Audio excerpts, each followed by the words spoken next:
हर बार जब तुमने विश्वास की जगह चिंता को चुना तो तुमने इस ऋण को और बढ़ाया है। और इस आत्मिक ऋण का ब्याज विनाशकारी है। यह तुम्हारे जीवन में चिंता, भय, शर्म, अपराध बोध और असुरक्षा के रूप में जमा होता है। यह तुम्हें परमेश्वर की उपस्थिति से दूर रखता है, ठीक उसी तरह जैसे रोहन अपने लेनदारों से छिपता है। आदम ने बगीचे में यही किया था। जब उसने पाप किया तो वह मेरे पिता से छिप गया। तुम प्रार्थना करने की कोशिश करते हो, लेकिन तुम्हारे शब्द छत से टकराकर वापस आ जाते हैं, क्योंकि तुम्हारे और पिता के बीच अपराध बोध की एक मोटी अदृश्य दीवार खड़ी है। तुम जानते हो कि तुम योग्य नहीं हो, तुम जानते हो कि तुम असफल हुए हो, और यह एहसास तुम्हें पंगु बना देता है। रोहन की चिंता का असली स्रोत उसके क्रेडिट कार्ड का बिल नहीं है। यह उस गहरी आत्मिक असुरक्षा से आता है। वह चीजों को इसलिए खरीदता है क्योंकि वह अपने भीतर के खालीपन को भरने की कोशिश कर रहा है।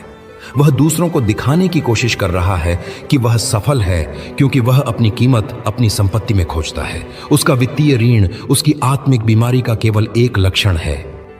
लेकिन सुनो, मैं तुम्हें डराने या तुम्हारी निंदा करने नहीं आया, क्योंकि परमेश्वर ने अपने पुत्र को जगत में इसलिए नहीं भेजा कि जगत पर दंड की आज्ञा दे, परंतु इसलिए कि जगत उसके द्वारा उद्धार पाए।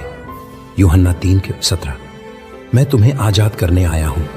याद करो मेरा वह वचन जो तुम्हारी आत्मा का कंपास है, जो हर समस्या का सच्चा उत्तर है।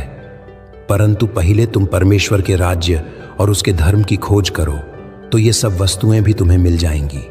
जब तुम दुनिया की चीजों, दुनिया के समाधानों की खोज करते हो तो तुम और गहरे ऋण में डूबते जाते हो।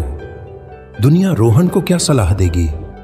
एक और लोन ले लो ताकि पुराने लोन चुका सको। और ज्यादा मेहनत करो। एक वित्तीय योजनाकार के पास जाओ। ये चीजें अपने आप में बुरी नहीं हैं, लेकिन वे केवल सतह पर काम करती हैं। वे एक कैंसर के मरीज को दर्द की गोली देने जैसी हैं। वे अस्थायी राहत दे सकती हैं, लेकिन वे बीमारी को ठीक नहीं करती। जब तुम राज्य की खोज करते हो तो तुम एक ऐसे राजा की खोज करते हो जिसने पहले ही तुम्हारे सारे ऋण चुका दिए हैं। मैंने तुम्हें उस निर्दयी दास की कहानी सुनाई थी। वह राजा के सामने लाया गया और उस पर 10,000 तोड़ों का ऋण था। वह उसे चुका नहीं सकता था, इसलिए राजा ने उसे उसकी पत्नी और बच्चों को बेचकर ऋण चुकाने का आदेश दिया। दास ने गिड़गिड़ाकर दया की भीख मांगी और राजा ने करुणा से भरकर वह असंभव ऋण माफ कर दिया।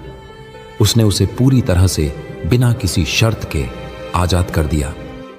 कलवारी के उस क्रूस पर मैं वह राजा था और तुम वह दास।